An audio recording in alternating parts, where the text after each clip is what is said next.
Pada video ini khusus dibahas tentang teorema yang ada di kelipatan persekutuan terkecil di teorema 13 dan contoh teorema teorema 13 tadi. Nah, teorema 13 menyatakan bahwa jika C lebih dari 0, maka KPK dari CA dan CB adalah C dikali KPK dari A dan B. Misalkan, ini cara membuktikannya, kita misalkan yang terakhirnya. KPK dari A dan B adalah D, maka A membagi habis D dan B membagi habis D. Nah, ini dari mana? Ini berdasarkan definisi KPK ya. Sehingga AC habis membagi DC dan BC juga membagi habis DC. Nah, ini bagaimana? Kenapa bisa AC membagi habis DC? Karena sama saja ini kan dikalikan dengan C masing-masing ruasnya. Jadi ditambahkan C dikalikan C, jadi A dikali C dapat AC, D dikali C DC, B kali C BC, D dikali C DC. Jadi semua komponennya dikali dengan C. Berarti DC adalah kelipatan persekutuan dari AC dan BC. Nah, dari pernyataan ini, itu karena keduanya membagi habis DC, maka AC dan BC itu adalah kelipatan persekutuan. Nah, dari mana? Ini berdasarkan definisi kelipatan persekutuan, definisi 4 tadi. Jadi sudah ada, kita punya DC adalah kelipatan persekutuan. Berdasarkan teorema 12, KPK-nya itu akan membagi habis kelipatan persekutuan lainnya. Ya, teorema 12 tadi, KPK membagi habis kelipatan persekutuan lainnya. Karena AC-BC adalah kelipatan dari AC. Dari mana? Kita tahu kalau KPK itu adalah kelipatan. Nah, memang iya, karena kan kalau KPK dari AC-BC berarti KPK-nya itu merupakan kelipatan dari AC juga merupakan kelipatan dari BC. Kayak misal tadi KPK dari 10 ini kelipatan KPK dari 10 dan 15. KPK-nya kan adalah 30. KPK-nya 30. Nah, 30 ini merupakan kelipatan dari 10, kelipatan juga dari 5. Kelipatan dari 10 ini kelipatan yang dari ini AC. Terus maka juga merupakan suatu kelipatan dari C. 30 ini juga merupakan kelipatan dari C-nya. C yang berarti yang sama-sama. Itu 5 juga. 30 juga memang kelipatan dari 5. Karena kan 5 membagi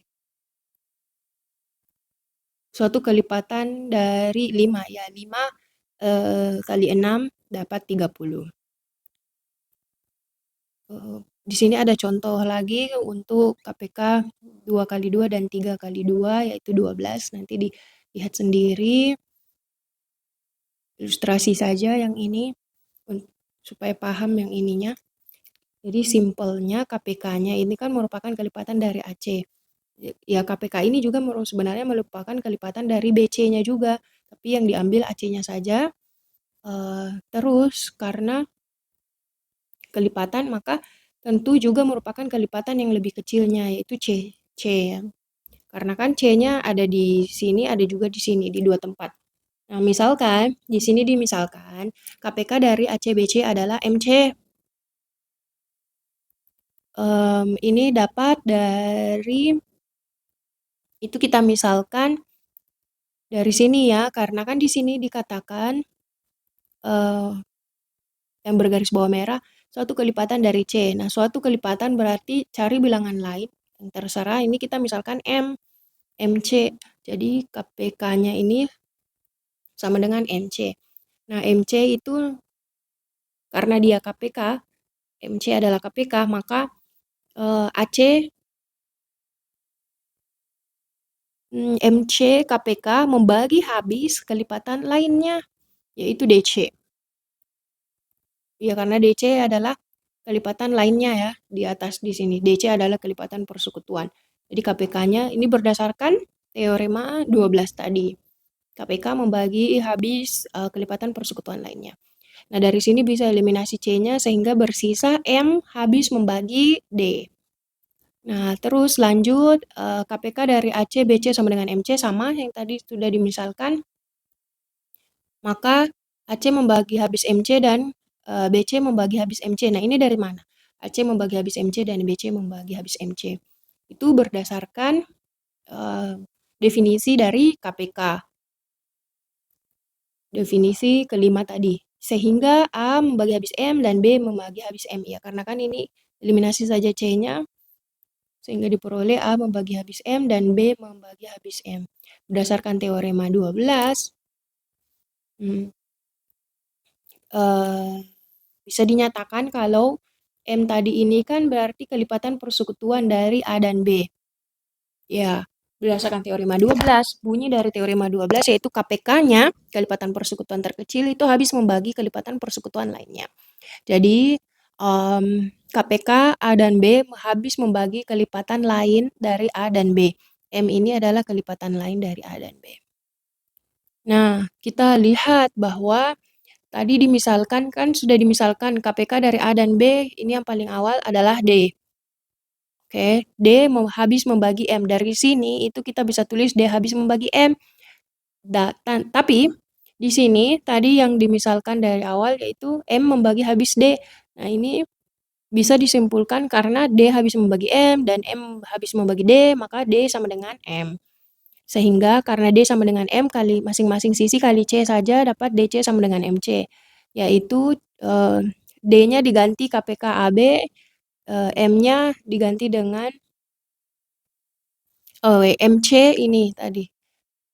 AC BC, KPK dari AC BC. Sehingga terbukti bahwa C dikali KPK AB sama dengan KPK AC BC.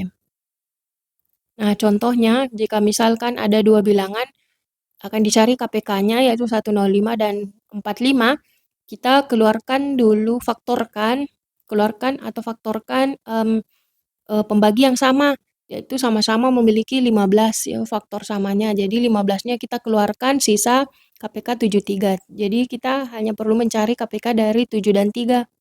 KPK-nya yaitu 21. Jadi 21 kali faktor yang sama tadi 15 sehingga didapat 315. Nah, hal yang sama untuk KPK, mencari KPK 1830 daripada repot-repot kan mengurai KPK 18 dan KPK dari 30.